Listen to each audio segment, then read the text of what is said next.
여러분 안녕하십니까? 오늘도 아침 예배에 찾아오신 성도님들을 진심으로 환영합니다. 세상이 말하는 자기 개발이 있죠. 자격증, 학력, 여러 가지가 있을 것입니다. 그렇다면 성경이 말하는 자기 개발이란 무엇일까요? 바로 하나님을 알고 하나님을 전하는 것입니다. 오늘 말씀을 통해서 우리의 생애를 주님께 드리는 귀한 헌신의 시간이 되시길 간절히 바랍니다. 이제 기도하겠습니다. 하늘에 계신 아버지, 오늘도 우리에게 영적인 양식을 공급해 주심에 감사드립니다. 저희가 시간을 아껴 말씀을 가까이 하고 성령 안에서 하나가 되어 하나님의 뜻을 따라가는 삶을 살게 하여 주시옵소서. 말씀을 전하시는 목사님께 지혜를 주셔서 선포되는 말씀이 저희의 심령을 새롭게 하고 세상을 이기는 능력이 되게 하여 주시옵소서. 예수님의 이름으로 기도드립니다. 아멘. 오늘 저희가 함께 묵상할 제목은 자기개발의 필요성입니다. 이제 목사님께서 교제를 통해서 권면의 말씀을 전해주시겠습니다. 안녕하십니까 성도 여러분. 우리가 살고 있는 이 시대에 예수께서 재림하실 수 있는 큰 가능성을 내포한 시대가 지금 이 시대가 된다는 사실을 많은 사람들이 점점 더 공감하게 될 것입니다. 이런 형편에서 우리가 우리의 인생에서 반드시 이루어야 할 목적이 무엇인가 하는 문제를 좀 오늘 살펴보려고 하는 것입니다. 우리 인생에서 반드시 이루어야 할 목표가 있습니다. 그것이 무엇일까요? 하나님께서 우리 인생에서 꼭 이루고자 하는 것이 있는데 그것이 무엇일까요? 오늘 이 문제를 좀 묵상하도록 하겠습니다. 전도서 12장 1절입니다. 너는 청년의 때 곧 곤고한 날이 이르기 전 나는 아무 낚시 없다 생각할 해가 가깝기 전에 너의 창조주를 기억하라. 성도 여러분, 시간이 더 가기 전에 한 살이라도 젊었을 때 하나님이 어떤 분인지 알아야 합니다. 나이가 들으면 하나님을 이해할 수 없게 됩니다. 나이가 들어서 정신력이 쇠해지고 영적으로 무뎌지기 시작하면 이 하늘의 진리를 분명하게 이해하기 어렵습니다. 그래서 젊었을 때 이해하고 그것을 경험으로 가져가야 되는 것이 굉장히 중요한 것입니다. 대부분의 사람들은 이런저런 이유로 하나님의 말씀을 깊이 살피지 못합니다. 인생을 우왕좌왕하다가 인생을 마감하게 됩니다. 대부분의 사람들은 하나님의 뜻, 하나님의 부르심을 진지하게 살필 시간을 갖지 못합니다. 그리고 죽는 것입니다. 바쁘게 살다가 시간에 쫓기다가 무덤에 들어갑니다. 예수께서 재림하실 때도 마찬가지일 것입니다. 먹고 마시는 일, 시집가고 장가가는 일에 쫓기다가 그리스도의 재림을 맞이하고 마지막 환난을 들어가게 될 것입니다. 조심해야 합니다. 우리 인생 80년, 90년을 산다고 해도 그 시간 모두 내 것이 아니죠. 대부분의 시간은 하나님과 상관없는 일에 다 소모해버리는 것입니다. 인생 80, 100세라고 할지라도 우리에게 주어진 시간은 굉장히 짧은 것입니다. 자, 오늘 이런 마음을 갖고 본문을 읽겠습니다. 어떻게 하면 청년들에게 자기 개발의 필요성을 가장 잘 제시할 수 있을까라는 질문을 끊임없이 자신에게 한다. 우리 젊은이들에게 매 순간의 시간을 금처럼 간주하라고 권하고 싶다. 성도 여러분, 이 청년들만 자기 개발이 필요한 것이 아닙니다. 그리스도인에게 자기 개발이 꼭 필요한 것입니다. 자, 그리스도인에게 있어서 자기 개발이 무엇일까요? 그것은 하나님이 누구인지를 알아야 하는 것입니다. 하나님을 사람들에게, 다른 영혼들에게 전달하는 능력을 개발하는 것입니다. 그것이 자기 개발입니다. 아무리 수학을 잘하고 영어를 잘하고 미분을 잘할지라도 하나님을 모르면 자기 개발이 안 이루어진 것입니다. 하나님을 전하는 능력이 개발되지 않은 사람은 자기 개발이 전혀 안 돼 있는 것입니다. 성령으로 거듭나는 경험, 영혼들을 진리로 인도하는 경험을 배우기 위해서 우리가 얼마나 많은 시간을 지금 투자하고 있습니까? 대부분의 사람들은 이런 식으로 살아갑니다.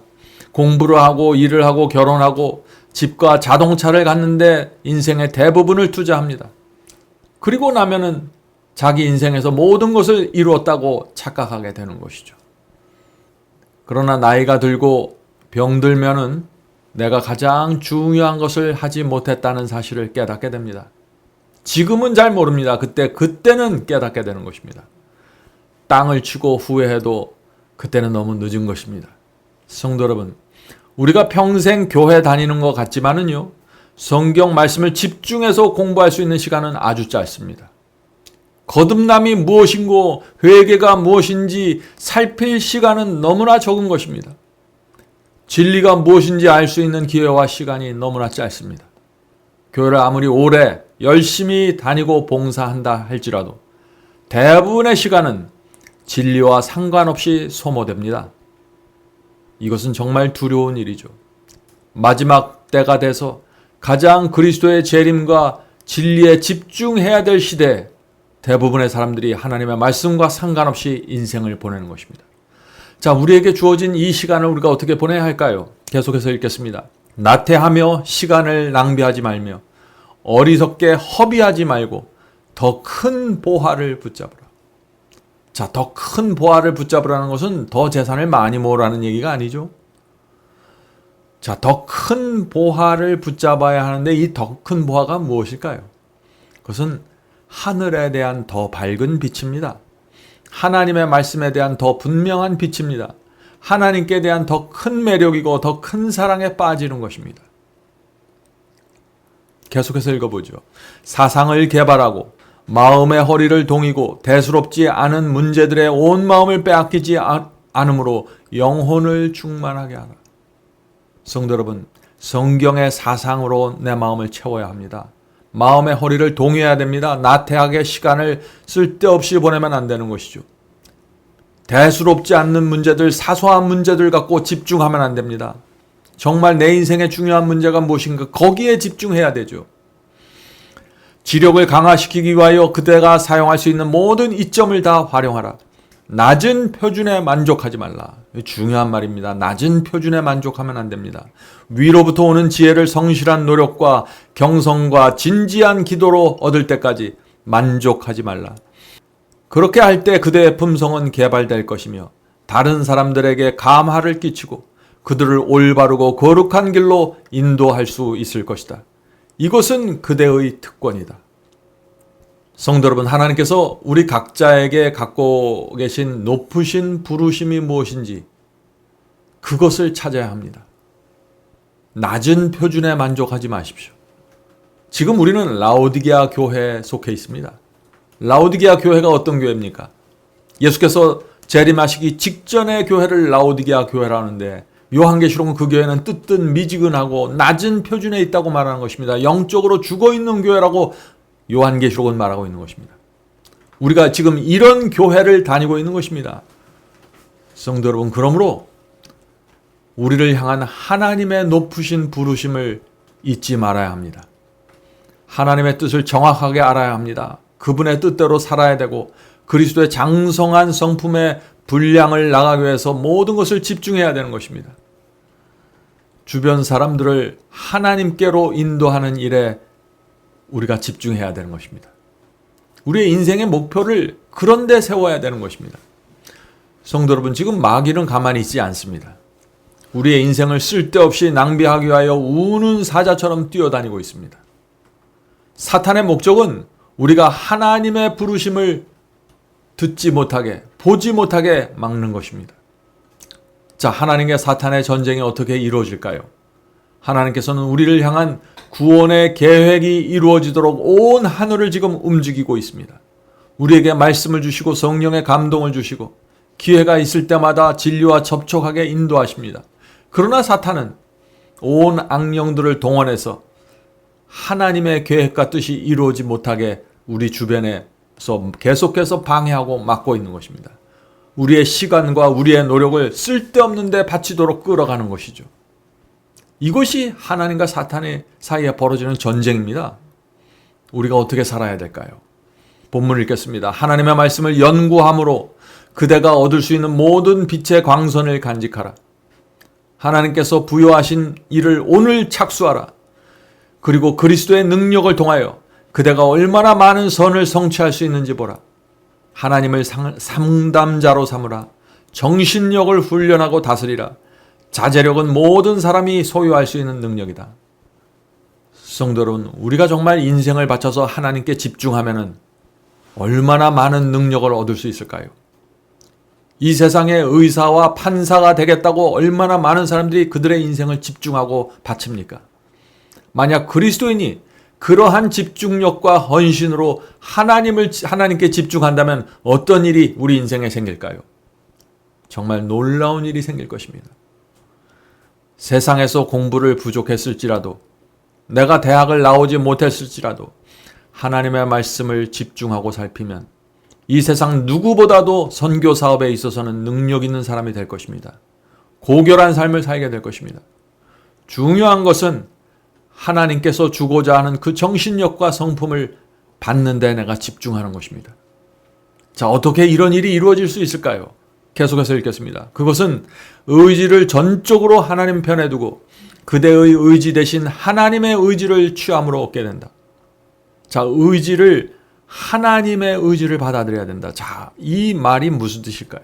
계속해서 읽겠습니다. 그리스도는 우리가 굴복하기만 하면, 자, 무엇에 굴복해야 될까요? 하나님의 말씀과 성령의 호소요, 성령의 감화에 굴복해야 된다는 것입니다. 우리가 굴복하기만 하면 마음의 방과 영혼의 은밀한 처소를 당신의 성령으로 채우실 것이다. 성도 여러분, 우리 마음의 방과 영혼의 은밀한 처소가 성령으로 채워지면요, 이기심이 빠져나갑니다.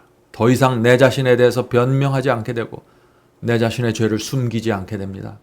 이 경험으로 깊이 들어가야만 하나님께서 우리에게 주고자 하는 모든 능력과 기회가 살아나게 될 것입니다. 그러면 우리의 의지는 하나님의 의지와 완전한 조화를 이루게 될 것이다. 우리의 영혼과 의지는 성령과 완벽하게 일치되고 우리의 생각과 목적은 그분과 하나가 될 것이다. 그러면 사탄은 더 이상 우리를 지배할 수 없을 것이다. 하나님의 뜻이 이루어지려면 사탄이 우리를 지배하면 안 됩니다. 우리 인생에서 하나님의 목적을 이루는 방법이 무엇이라고 했습니까? 마음의 방과 영혼의 은밀한 처소를 말씀과 성령으로 채우는 것입니다. 그래서 우리가 아침마다 모여서 이렇게 말씀을 나누는 것입니다. 날마다 하나님의 말씀을 우리 마음에 넣어 주어야 합니다. 그렇게 하면 그 말씀을 통해서 하늘의 빛이 우리의 마음에 들어가게 되는 것입니다. 그래야만 우리의 영혼의 은밀한 곳에 감추어져 있는 죄와 이기심과 나만 생각하는 그런 정신으로부터 씻겨지게 될 것입니다. 이것이 우리 속에서 하늘의 역사가 이루어지는 유일한 방법이고 과정입니다.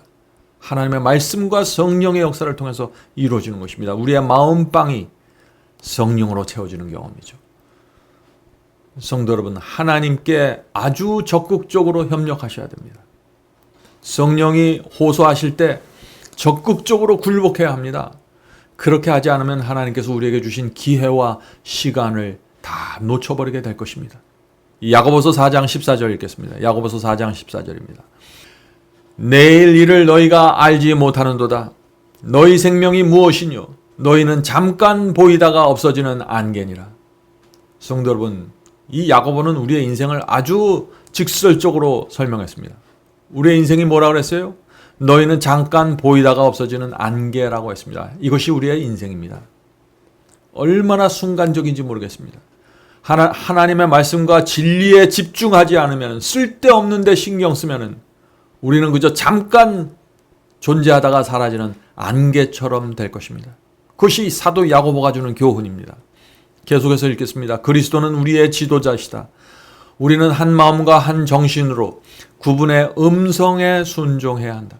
사랑하는 성도들이여, 그대가 할 수 있는 최선의 길은 주님의 군대에 단호하고도 자원하는 마음으로 가담하는 일이다. 성도 여러분, 단호한 마음이 필요한 것입니다. 아주 결정적인 마음이 필요한 것입니다. 그렇지 않으면 아무도 하나님의 높으신 부름에 응하지 못하게 될 것이에요. 왜냐하면 사탄이 방해하기 때문입니다. 이 세상의 수많은 일들에, 사소한 일들에 다 우리의 정신과 시간을 뺏기게 될 것입니다. 자원하는 심령으로 주님의 군대에 동참해야 된다는 것입니다. 자, 어떻게 우리가 주님의 군대에 들어갈 수 있을까요? 계속해서 읽겠습니다. 그릇됨이 없을 정도로 지혜로우시며 무한히 선하신 그분이 그대의 뜻과 길을 인도할 수 있게 자신을 하나님의 손에 굴복시켜라. 자, 계속해서 굴복하라는 얘기가 나오죠. 하나님께 굴복하지 않는 그런 영혼 속에서 어떻게 하나님의 뜻이 이루어질까요? 불가능한 것입니다. 하나님의 뜻에 굴복해야 되는 것입니다. 그대의 이름이 하나님의 택하심을 받은 자들 중에 있도록 하늘 기록에 등재되게 하라. 성도 여러분, 하늘 생명책에 우리의 이름이 기록되고 유지되는 것이 우리 인생의 목적입니다. 자, 우리 이름이 어떻게 하면 하늘 생명책에 기록될 수 있을까요? 아브라함, 야곱, 모세의 생애를 생각해 보면 알 수 있는 것입니다.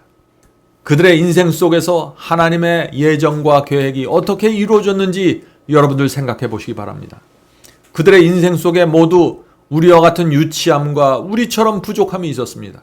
그러나 그들 모두 끈질기게 주께서 인도하는 끈을 붙잡고 살았습니다. 하나님께 집중했습니다. 그들의 삶 속에서. 말씀에 집중했습니다. 비록 그들이 넘어지고 쓰러졌지만 그들은 하나님의 말씀을 가장 중요한 것으로 붙잡고 살았습니다. 말씀에 집중했습니다.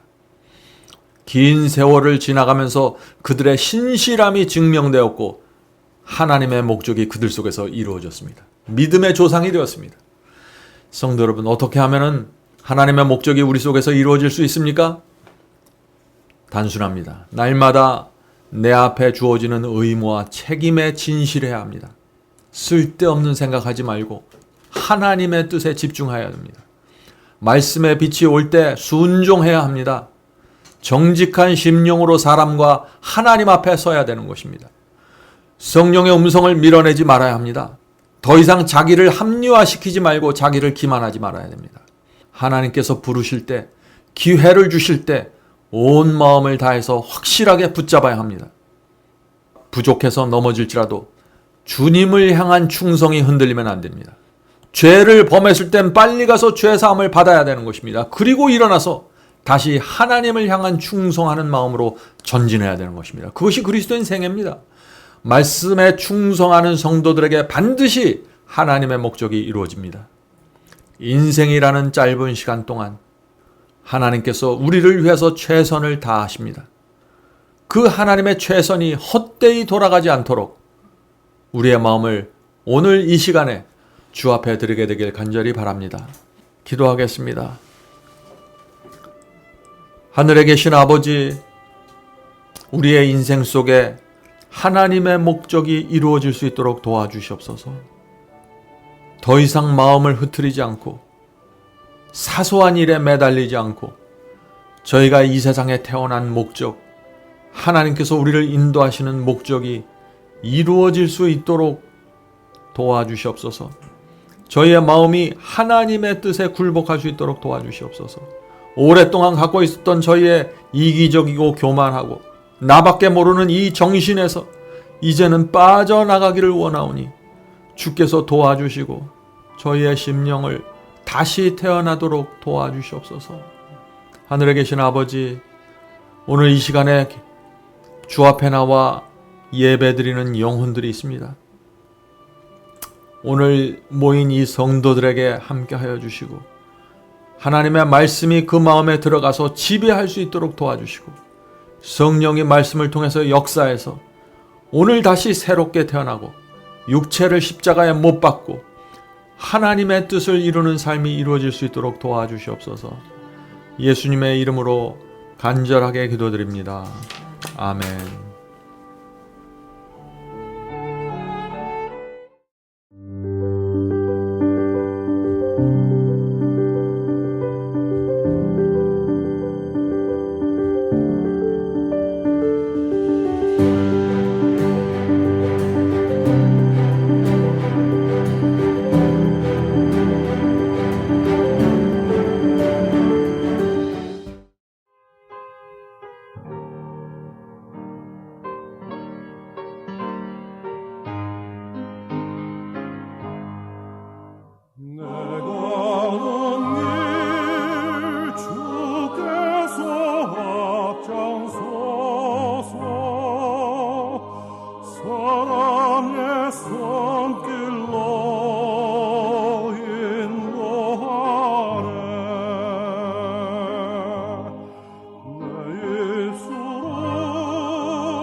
구원된 내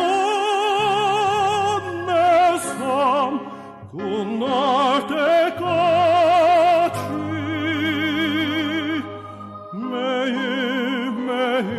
매일매일 나 주만 따르리. 나는 비록 약하고 흔들리나 사랑의 주님만 바라보네. 내 주님